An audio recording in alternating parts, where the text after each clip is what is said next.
ये आकाशवाणी रायपुर है। प्रादेशिक समाचार बुलेटिन के साथ मैं शुभ्रा भट्टाचार्य।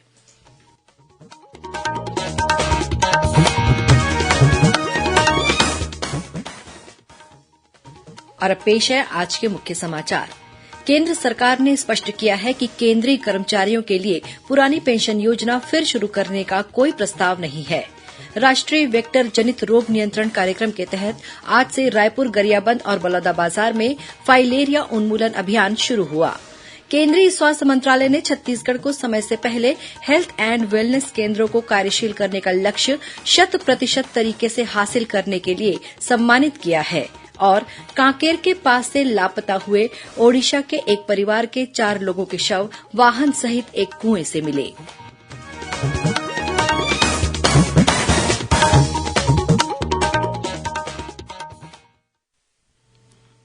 अब समाचार विस्तार से। केंद्र सरकार ने स्पष्ट किया है कि केंद्रीय कर्मचारियों के लिए पुरानी पेंशन योजना फिर शुरू करने का कोई प्रस्ताव नहीं है। केंद्रीय वित्त राज्य मंत्री डॉक्टर भागवत कराड़ ने आज लोकसभा में ये जानकारी दी। उन्होंने कहा कि राजस्थान, छत्तीसगढ़ और झारखंड सरकारों ने अपने कर्मचारियों के लिए पुरानी पेंशन योजना फिर बहाल करने का फैसला किया है। श्री कराड़ ने कहा कि इन राज्यों ने केंद्र और पेंशन कोष नियामक और विकास प्राधिकरण PFRDA को राष्ट्रीय पेंशन प्रणाली के तहत कर्मचारियों की संचित राशि वापस करने के लिए प्रस्ताव भेजा है। वित्त राज्य मंत्री ने कहा कि PFRDA अधिनियम और अन्य प्रासंगिक नियमों के तहत सरकार और कर्मचारियों के योगदान को वापस करने का कोई प्रावधान नहीं है। राष्ट्रीय वेक्टर जनित रोग नियंत्रण कार्यक्रम के तहत आज से प्रदेश के 3 जिलों रायपुर, गरियाबंद और बलौदाबाजार में फाइलेरिया उन्मूलन अभियान शुरू हुआ। 18 दिसंबर तक चलने वाले इस अभियान के तहत वयस्क नागरिकों को फाइलेरिया की दवा खिलाई जा रही है। अभियान के दौरान मितानिनें ने घर घर जाकर लोगों को फाइलेरिया की दवा देंगी। रायपुर प्रेस क्लब में आयोजित एक कार्यक्रम में जिले के मुख्य चिकित्सा और स्वास्थ्य अधिकारी डॉ मिथिलेश चौधरी और डॉ राकेश गुप्ता ने जागरूकता रैली को हरी झंडी दिखा कर रवाना किया। इस दौरान 500 से अधिक लोगों को फाइलेरिया उन्मूलन के लिए दवा खिलाई गई। केंद्रीय स्वास्थ्य मंत्रालय ने छत्तीसगढ़ को समय से पहले हेल्थ एंड वेलनेस केंद्रों को कार्यशील करने का लक्ष्य 100% तरीके से हासिल करने के लिए सम्मानित किया है। यूनिवर्सल हेल्थ कवरेज डे के अवसर पर बनारस में आयोजित एक कार्यक्रम में केंद्रीय स्वास्थ्य मंत्री डॉ मनसुख मांडविया ने इस उपलब्धि के लिए छत्तीसगढ़ को प्रमाण पत्र प्रदान किया। गौरतलब है कि छत्तीसगढ़ में हेल्थ एंड वेलनेस सेंटर्स के संचालन के लिए अब तक निर्धारित लक्ष्य से ज्यादा सेंटर्स को कार्यशील किया गया है। प्रधानमंत्री नरेंद्र मोदी 25 दिसंबर को आकाशवाणी से मन की बात कार्यक्रम में अपने विचार साझा करेंगे। प्रधानमंत्री ने लोगों से इस कार्यक्रम में शामिल किए जाने वाले विषयों के बारे में अपने सुझाव देने को कहा है। नमो ऐप या MyGov ओपन फोरम पर विचार भेजे जा सकते हैं। टोल फ्री नंबर 1-800-11-7800 पर हिन्दी या अंग्रेजी में संदेश रिकॉर्ड कराए जा सकते हैं। फोन लाइन 23 दिसंबर तक खुली रहेंगी। 1922 पर मिस्ड कॉल देकर मिले लिंक से भी सीधे सुझाव भेजे जा सकते हैं। भारतीय जनता पार्टी के प्रदेश अध्यक्ष अरुण साव ने नागपुर से बिलासपुर के बीच वंदे भारत एक्सप्रेस चलाए जाने को केंद्र सरकार का एक बड़ा कदम बताया है। श्री साव ने कहा कि वंदे भारत एक्सप्रेस चलाए जाने से प्रदेश के लोगों को आवागमन में आसानी होगी, वहीं छत्तीसगढ़ का विकास भी होगा। उन्होंने कहा कि वंदे भारत एक्सप्रेस छत्तीसगढ़ की गति का प्रतीक है और यहां G20 की बैठक दुनिया के नक्शे में छत्तीसगढ़ का सम्मान बढ़ाएगी। वहीं पूर्व मुख्यमंत्री डॉ रमन सिंह ने कहा कि वंदे भारत ट्रेन का राजनांदगांव में स्टॉपेज होने से वहां के लोगों को नागपुर और बिलासपुर के बीच यात्रा करने में आसानी होगी। इस बीच भाजपा पार्षद दल ने आज रायपुर में आयोजित एक पत्रकार वार्ता में कांग्रेस सरकार पर प्रधानमंत्री आवास योजना की आड़ में गरीबों के साथ छल करने का आरोप लगाया। उन्होंने मोर मकान मोर आस के तहत रायपुर नगर पालिक निगम द्वारा निकाले गए विज्ञापन में विरोधाभास का आरोप लगाया है। साथ ही आयुक्त को पत्र लिखकर आवास मिशन के क्रियान्वयन की मांग की है। वहीं कबीरधाम जिले में कानून व्यवस्था की बिगड़ती स्थिति का आरोप लगाते हुए भारतीय जनता युवा मोर्चा ने आज राज्य सरकार के खिलाफ प्रदर्शन किया। मोर्चा के पदाधिकारियों का कहना है कि जिले में अनेक अपराधों के बाद भी पुलिस द्वारा कोई ठोस कार्रवाई नहीं की जा रही है।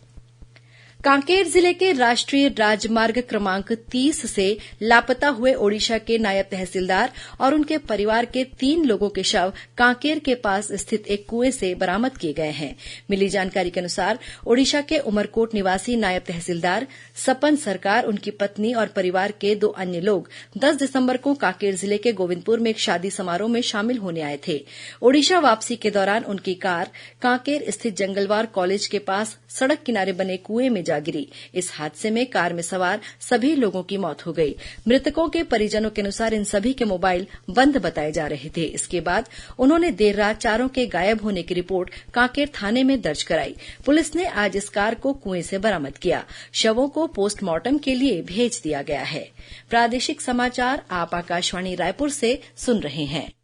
छत्तीसगढ़ की खबरों से है आपका वास्ता और खबरों की विश्वसनीयता से है हमारा वास्ता। आकाशवाणी समाचार रायपुर के प्रादेशिक समाचार बुलेटिन के साथ ही हमारे समसामयिक कार्यक्रम आप रेडियो के अलावा अपने मोबाइल पर भी सुन सकते हैं। आकाशवाणी समाचार फेसबुक, ट्विटर और यूट्यूब पर भी उपलब्ध है। हमारा Facebook page Chhattisgarh news on AIR, Twitter handle CGAIR news और हमारा यूट्यूब चैनल है छत्तीसगढ़ AIR न्यूज। तो अब रेडियो के साथ ही आपके मोबाइल के जरिए भी हम पहुंच रहे हैं आप तक। छत्तीसगढ़ की हर खबर के लिए सुनते रहिए आकाशवाणी समाचार।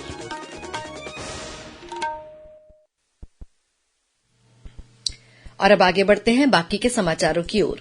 भारतीय जनता पार्टी के प्रदेश अध्यक्ष अरुण साव ने नगर पालिक निगम भिलाई चरौदा, भिलाई, रिसाली और वीरगांव में नेता प्रतिपक्ष के चयन के लिए पर्यवेक्षक नियुक्त किए हैं।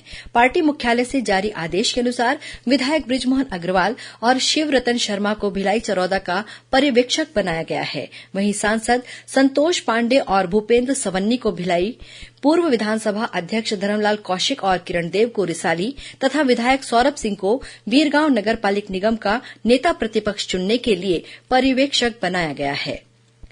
रायगढ़ की कोतवाली पुलिस ने मानव तस्करी के मामले में नई दिल्ली स्थित प्लेसमेंट एजेंसियों के दफ्तरों पर छापा मारकर 2 आरोपियों को गिरफ्तार किया है। इन दोनों को रायगढ़ कोर्ट में पेश किया गया, जहां से उन्हें पुलिस रिमांड में भेज दिया गया है। इन दोनों पर ग्रामीण क्षेत्र के युवक युवतियों और नाबालिगों को काम दिलाने के बहाने उनका शोषण करने का आरोप है। इस बीच बिलासपुर में सहकारी बैंक की मंडी शाखा में 80 लाख रुपए का गबन करने के आरोप में पुलिस ने महिला कैशियर को गिरफ्तार किया है। आरोप है कि महिला खाता धारकों के पैसे उनके अकाउंट में जमा करने के बजाय अपने पास रख लेती थी। वहीं बिलासपुर में एसपी ऑफिस की फंड शाखा प्रभारी ASI मधुशीला सुरजाल को गबन, धोखाधड़ी और आर्थिक अनियमितता के मामले में गिरफ्तार किया गया है। आरोप है कि इसने कर्मचारियों के जीपीएस खाते से करीब 60 लाख रुपए फर्जी तरीके से निकाल लिए थे।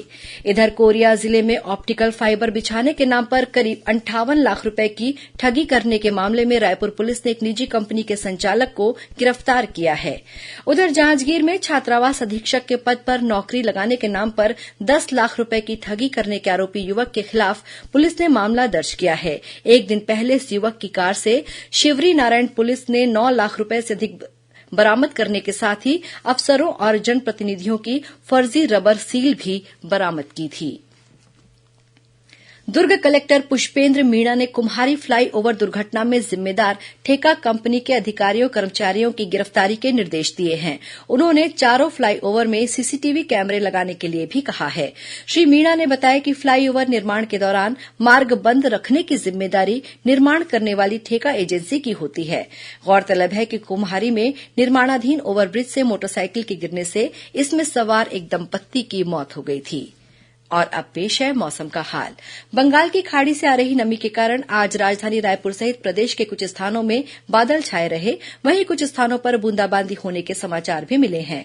मौसम विभाग के अनुसार आगामी 24 घंटों के दौरान दक्षिण छत्तीसगढ़ में आंशिक रूप से बादल छाए रहने की संभावना है। साथ ही बस्तर संभाग के कुछ स्थानों में हल्की वर्षा भी हो सकती है। प्रदेश में न्यूनतम तापमान में विशेष परिवर्तन होने की संभावना नहीं है। और अब कुछ खबरें संक्षेप में।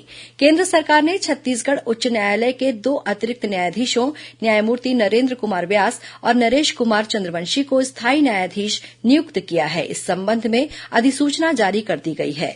दुर्ग पुलिस द्वारा महादेव सट्टा ऐप चलाने वाले लोगों के खिलाफ कार्रवाई लगातार जारी है। जिले के पुलिस अधीक्षक डॉक्टर अभिषेक पल्लव ने बताया कि कल इस मामले में गिरफ्तार किए गए नसीम की पत्नी के बैंक खाते में करीब 6 करोड़ रुपए मिले हैं। आरोप है कि नसीम ऑनलाइन सट्टा ऐप के ट्रांजैक्शन के लिए अपनी पत्नी के खातों का उपयोग करता था। दुर्ग में एक चैरिटेबल ट्रस्ट द्वारा 18 दिसंबर को जैन दादाबाड़ी मालवीय नगर में निःशुल्क कृत्रिम हाथ लगाने के लिए शिविर आयोजित किया जाएगा। कांकेर जिले के कोयलीबेड़ा में पेंगोलिन की तस्करी करने के मामले में पुलिस ने 5 लोगों को गिरफ्तार किया है। पुलिस ने उनके पास से घर में छिपाकर रखे गए पेंगोलिन भी बरामद किए हैं। भिलाई इस्पात संयंत्र के प्रवर्तन अनुभाग की टीम ने आज अवैध कब्जाधारियों पर बड़ी कार्रवाई करते हुए एक प्रिंटिंग प्रेस को सील करने के साथ ही अवैध कब्जेधारी को गिरफ्तार कर लिया है। मौके से करीब 90 4पहिया वाहन भी जब्त किए गए हैं। आरोप है कि इस व्यक्ति ने वाहन पार्किंग के नाम पर जमीन को 1 लाख रुपए प्रतिमाह की दर पर किराए पर दिया था। दुर्ग जिले में स्थित एक कार्यालय में 2 गैस सिलेंडरों के फटने से आग लग गई। इस आगजनी में करीब 25 लाख रुपए का सामान जलकर खाक हो गया। बेमेतरा जिले के ग्राम लालपुर में स्थित एक पोल्ट्री फार्म में भी आग लग गई। फायर ब्रिगेड की मदद से आग पर काबू पाया गया। मनेन्द्रगढ़ चिरमिरी भरतपुर जिले के खितौली घाट के पास ट्रक और पिकअप वाहन की टक्कर में 3 लोग घायल हो गए। कोरबा जिले के केंदई रेंज में मवेशी चराने गए बुजुर्ग पर हाथी ने हमला कर दिया, जिससे उनकी मौत हो गई। मनेन्द्रगढ़ चिरमिरी भरतपुर जिले के बुधौरा जंगल में तेंदुए के हमले में एक महिला की मौत हो गई और बलौदाबाजार वनमंडल के लवन परिक्षेत्र में 2 तेंदुओं का कंकाल बरामद हुआ है। वन विभाग की टीम मामले की जांच कर रही है।